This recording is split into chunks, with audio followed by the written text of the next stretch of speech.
ડાંગ જિલ્લાના દક્ષિણ ડાંગ વન વિભાગ હેઠળ આવતા ઉગાના ગામે પાસ પરમિટ વગરના સાગી લાકડા ફર્નિચરની સાઇઝ સાથે ₹1.65 લાખનો મુદ્દામાલ સાથે એક ઇસમની વન વિભાગના કર્મચારીઓ સહિત પોલીસે અટકાયત કરી આગળની કાર્યવાહી હાથ ધરી હતી. દક્ષિણ ડાંગ વન વિભાગના નાયબ વન સંરક્ષક નીરજ કુમારના માર્ગદર્શન હેઠળ મદદનીશ વન સંરક્ષક આરતી ડામોર તથા વઘઈ રેન્જના રેન્જ ફોરેસ્ટ ઓફિસર, સાકર પાતળ રેન્જ સ્ટાફ અને વઘઈ પોલીસની સ્ટાફે સંયુક્ત કામગીરી હાથ ધરી હતી. બાતમીના આધારે ઉગાના ગામ વિસ્તારમાં દરોડો પાડતા રમભાઈ બગરેના ઘરે તપાસ કરવામાં આવી હતી.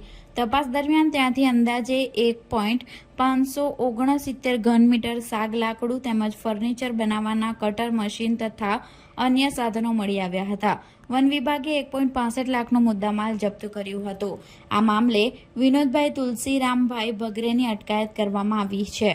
આરોપી સામે વન કાયદા હેઠળ ગુનો નોંધી આગળની તપાસ કરવામાં આવી રહી છે.